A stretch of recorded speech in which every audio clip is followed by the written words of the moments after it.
Selamat malam mahasiswa sekalian. Bismillahirrahmanirrahim. Assalamualaikum warahmatullahi wabarakatuh. Selamat malam dan salam sejahtera untuk kita semua. Puji syukur kita panjatkan kehadirat Allah Subhanahu wa taala, Tuhan yang Maha Esa.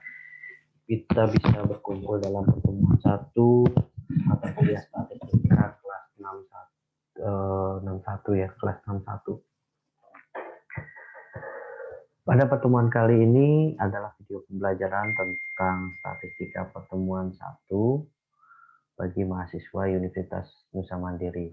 Teman-teman tetap diharapkan tetap menjaga jarak, menggunakan masker, dan rajin cuci tangan. Kita akan masuk pada sharing di materi pertemuan 1.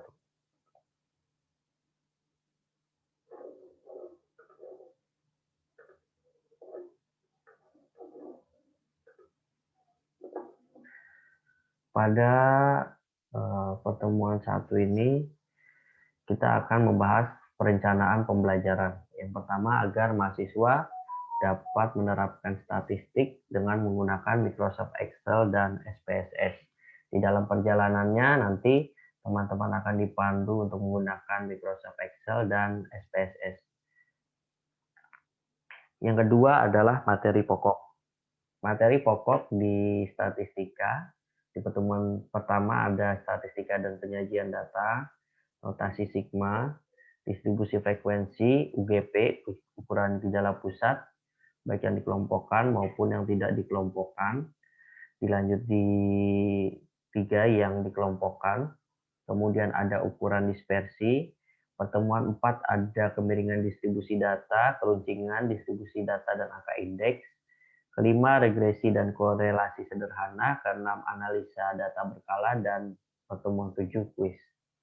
Pertemuan 7 kuis akan dilaksanakan oleh Universitas BSI.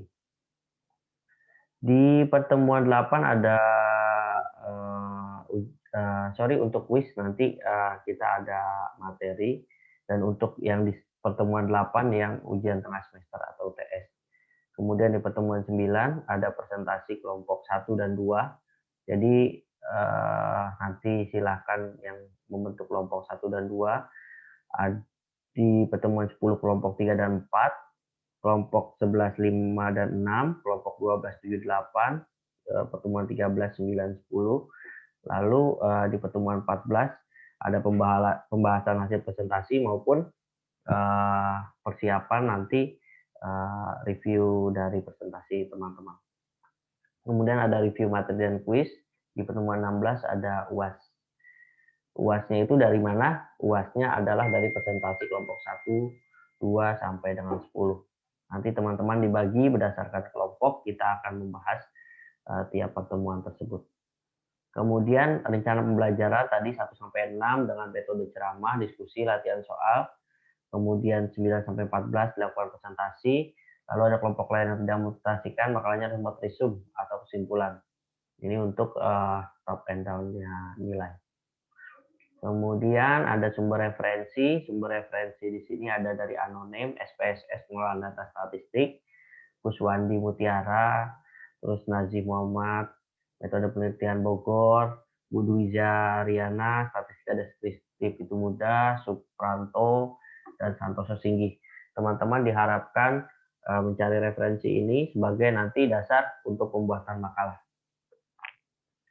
Pembagian kelompok teknikal disesuaikan dengan jumlah mahasiswa. Nanti kita berdiskusi kelompok berapa sampai berapa. Kemudian ada nilai tugas. Nilai tugas nanti akan saya coba sampaikan via GCR. Nanti teman-teman jawab di Google Classroom setiap nilainya. Untuk waktunya agak panjang, saya buat agak panjang. Jadi pastikan teman-teman mengisi GCR dan nilai tugas tersebut. Kemudian ada presentasi nilai UAS bobotnya 30%, ini sangat mempengaruhi teman-teman. Ada topik makalahnya tentang distribusi frekuensi dan jenis grafik. 2, ukuran gejala pusat data belum dikelompokkan, ukuran gejala pusat data dikelompokkan. Lalu ada penyebaran data, simpanan data, standar deviasi, jangkauan kuartil, persentil. Ada ukuran penyebaran data, kemiringan, keruncingan. Nah, ini untuk sampai 1 sampai 5 ini untuk satu model. Kemudian ada indeks tertimbang tidak tertimbang, regresi korelasi, semi average, moving average, least square ini nanti di model kedua gitu. Untuk lebih lengkapnya nanti dari poin 1 sampai 5 ke 6, 7 boleh digabung jadi satu, nanti 8, 9, 10 kalau mau buat model terpisah untuk model forecasting. Catatannya boleh menggunakan data sekunder atau dalam analisa wajib menggunakan Microsoft Excel dan SPSS. Untuk bisa sampai SPSS, saya coba pastikan nilai kalian bisa di atas 8 atau 9. Tapi kalau cuma sampai Excel tergantung dari presentasinya. Lalu pertemuan 1, statistika penyajian data. Di statistika dan penyajian data ini adalah pengertian dari statistik bahwa kita metodenya adalah kuantitatif. Jadi angka pasti. Kita mirip-miripnya dengan apa? Statistika probabilitas atau matematika diskret. Jadi adalah ilmu yang pelajari cara pengumpulan, pengolahan, penyajian, dan pengambilan kesimpulan berdasarkan hasil penelitian. Hasil penelitiannya apa? Data. Datanya dari mana? Data yang bersifat periodik. 3 bulan, satu bulan bisa dalam 30 hari, lebih dari 30 data, 100 data, 500 data, dan selanjutnya. Lalu ada statistika deskriptif adalah statistika yang belajar tentang pengumpulan pengolahan. Kemudian ada inferensi, ilmu yang statistika cara pengambilan kesimpulan secara menyeluruh berdasarkan data sebagian sampel atau populasi. Nah itu tadi diantaranya yang di atas gitu. Ada nilai regresinya berapa, kita lihat keuncingannya berapa, dia ada di mana. Gitu. Kemudian ada bidang produksi, akuntansi, dan pemasaran. Jadi misalnya untuk yang produksi, tahun depan berapa ya, gitu. Tahun ini berapa ya. Kemudian ada bidang akuntansi. Akuntansi beban penyusutannya di mana gitu. Kemudian untuk pemasaran, kita memasarkan tahun apa tahun depan. Seperti itu untuk melakukan prediksi. Mau tahu tentang statistik membantu untuk menjelaskan hubungan antar variabel. Misalnya tahun ini penjualannya berkurang, tahun depan apakah naik, diturunkan. Keputusan lebih baik, ya nanti investasi, mau ditambah promosi dan sebagainya. Lalu mengatasi perubahan-perubahan karena sifatnya melihat pasar, beberapa sampel. Lalu membuat rencana dan ramalan itu untuk forecasting, kira-kira tahun depan kita rugi atau untung gitu dan sebagainya. Masih banyak manfaat lain. Jenis-jenis pengambilan sampel yaitu random sederhana, random sampling, pengambilan secara acak sehingga setiap anggota populasi memiliki kesempatan yang sama untuk jadi sampel, tapi dalam area tertentu, area yang masih masuk kategori random sampling, masih dalam satu lingkaran, kita ambil di atas boleh, di bawah, di pinggir dan sebagainya. Gantung misalnya ambil persentil berapa, gitu. Bebas, tapi masih dalam area atau tidak outlier. Contoh misalnya ada 100 data orang cantik gitu, terus ada yang jelek satu ya, yang jelek dan dihitung gitu. Kita kan mau yang cantik itu tingginya idealnya tahun berapa gitu. Bukan berarti yang jeleknya dihitung, tapi kan yang kita mau cari sebenarnya kalau sudah cantik tinggi idealnya berapa. Dari 100 orang yang cantik ada berbagai macam tinggi misal gitu. Lalu ada 2 random beserta, stratified random sampling, apabila mengambil sampel yang populasi dibagi jadi beberapa stratum atau dia stratum dipilih secara random kemudian jumlahkan. Nah ini dia ngambilnya sampel misalnya setengah agak ke kiri, misalnya investasi 30 jutaan, ada yang 31, ada yang 32, 33 gitu. Ada berapa orang yang 30 jutaan, nah itu diambil berstrata, kira-kira titik rata-ratanya berapa. Atau nanti yang kedua, yang menyumbang, yang punya nilai di atas 60, berapa orang, nah itu nanti diambil apa. Itu tergantung dari pilihannya. Kemudian sistematis adalah pengambilan sampel berdasarkan urutan, tentu dari populasi yang susul secara teratur. Nah, berarti dari kecil paling besar.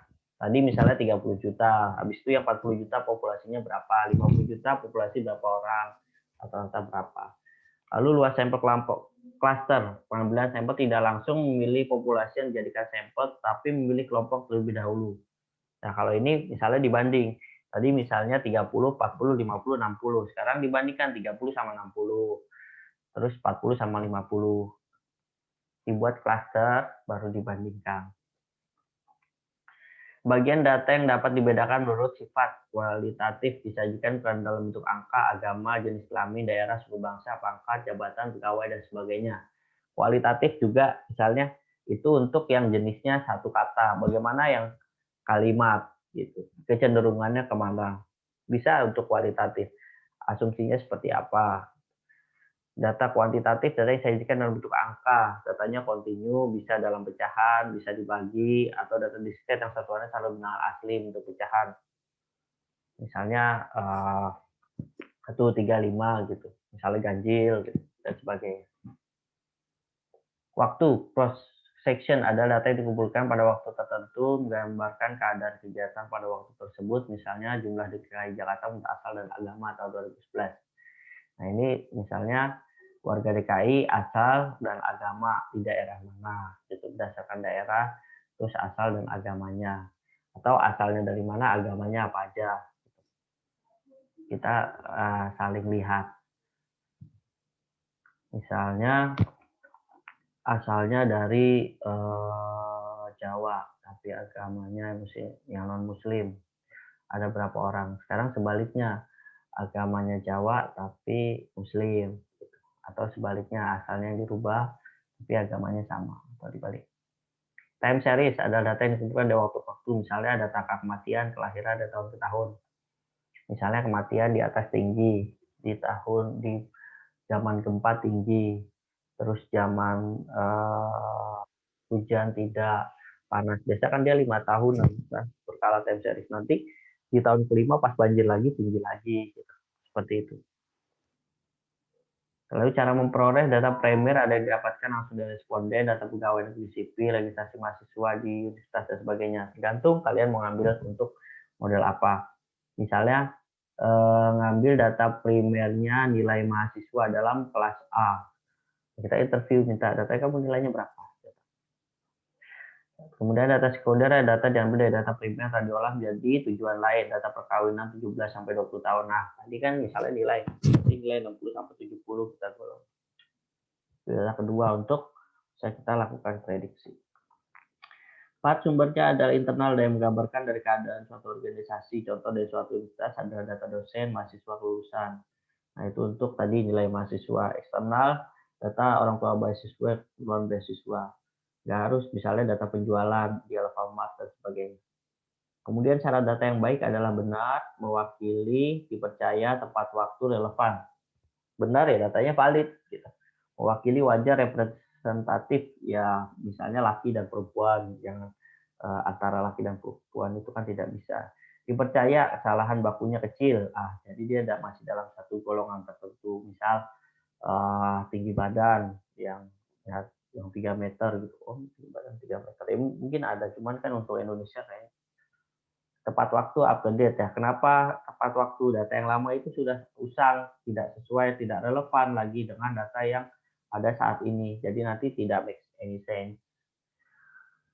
Pengukuran jenis skala pengukuran variabel pengubah karakteristik yang terdapat pada elemen dari populasi tersebut.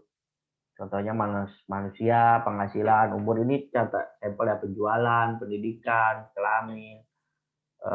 Kalau kelamin berarti usianya, berarti status perkawinan, usianya juga gitu.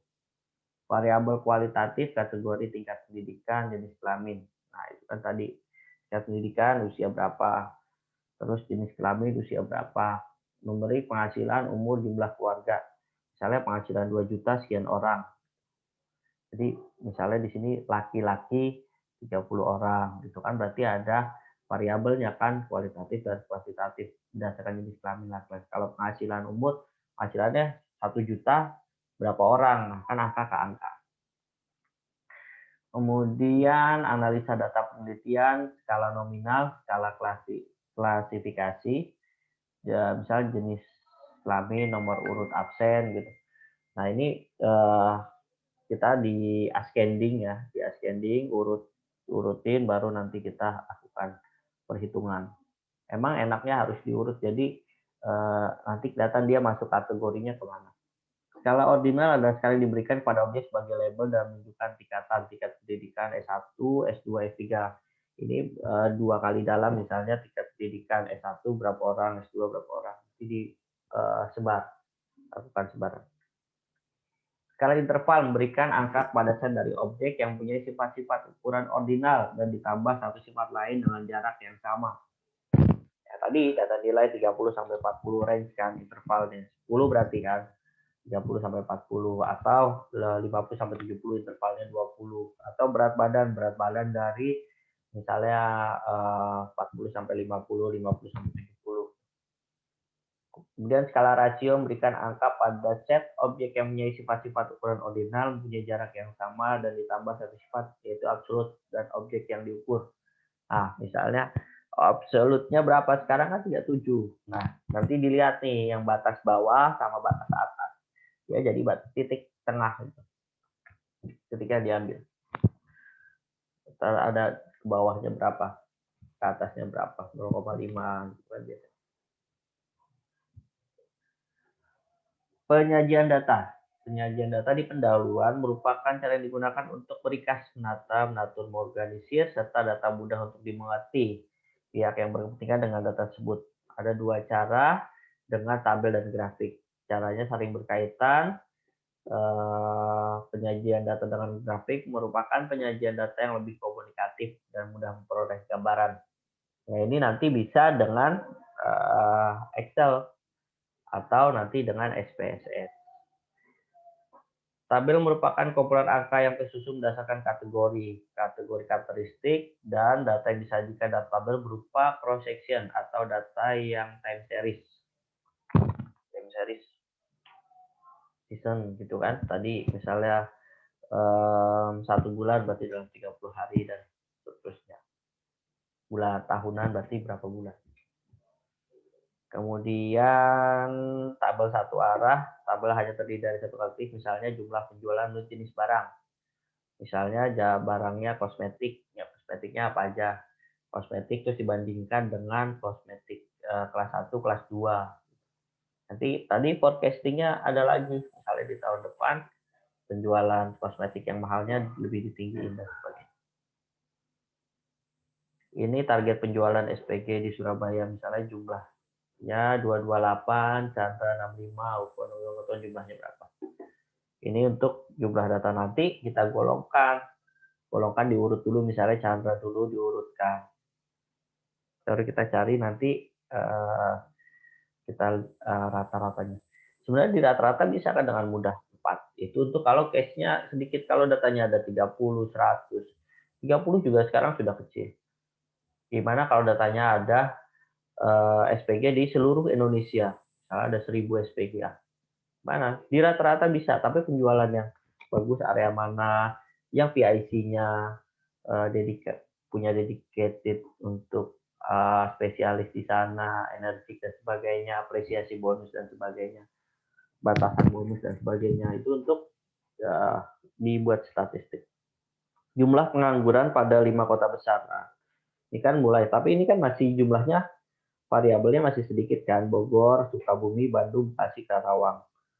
Nanti misalnya kita lihat lagi di pengangguran ini daerah mana, usia berapa. Kemudian ada tabel 2 arah, 2 karakteristik. Nah, ini perbandingnya provinsi tadi, telepon seluler. DKI Jakarta yang punya telepon rumah ini, yang punya telepon seluler ini. Nanti kita buat pembandingnya dengan Excel. Pengalaman modal aksi, jumlah import, tergantung kalian punya data seperti apa. Kemudian ada tabel 3 arah, menunjukkan 3 karakteristik atau kategori, jumlah investasi, jenis usaha, negara asal, lokasi investasi, lalu contoh 2, produksi menurut jam kerja, shift, mesin, dan kualitas. Ini ada jasanya apa, areanya di mana, desa dan kota. Semakin banyak variabelnya, semakin banyak sebarannya. Nanti kita akan bisa menghitung masuk area mana. Kemudian penyajian data dengan grafik, setelah tadi nanti diolah baik tabel 1 arah, 2 arah, 3 arah, gitu kan. dengan banyak variabel di dalamnya, kita juga bisa buat masukkan komponen tersebut dalam Excel atau bar chart atau line garis. Bisa juga via manual, via Excel biasa gitu ya. Tapi ada untuk statistika itu ada caranya. Nanti kita lanjutkan di pertemuan selanjutnya. Kemudian grafik garis secara umum dibagi menjadi dua bagian. Ada single line chart, ada multiple, single satu, terus ada pembanding ada dua, mana lebih tinggi, dua, dua, dua, tiga, tiga, tiga, dan sebagainya. Kembangan garis saham Indosat selama 9 hari perdagangan. Nah, ini kan sudah kelihatan dia naik atau turun tergantung dari sebaran data perhitungannya. Ini apa nih, Indosat, Telkomsel, rasio price earning ratio. Kemudian ada grafik batang dan balok, multi chart, grafik lingkaran, pie. Tentu kalian mau buat model apa yang mudah dikonsumsi oleh untuk presentasi misalnya untuk perusahaan. Kemudian ada piktogram ya, ada gambar. Kemudian ada soal tugas. Oke, mungkin itu aja yang dapat saya sampaikan terkait dengan pertemuan satu. Kemudian untuk selanjutnya teman-teman bisa mulai menyusun kelompok. Itu aja dari saya. Demikian yang dapat saya sampaikan. Lebih dan kurangnya mohon dimaafkan. Sampai bertemu pada pertemuan kedua. Terima kasih. Saya Riza Pahlavi, dosen statistika Universitas BSI, tahun ajaran 2021 semester genap. Tetap jaga protokol kesehatan. Wabillahi taufiq wal hidayah. Wassalamualaikum warahmatullahi wabarakatuh.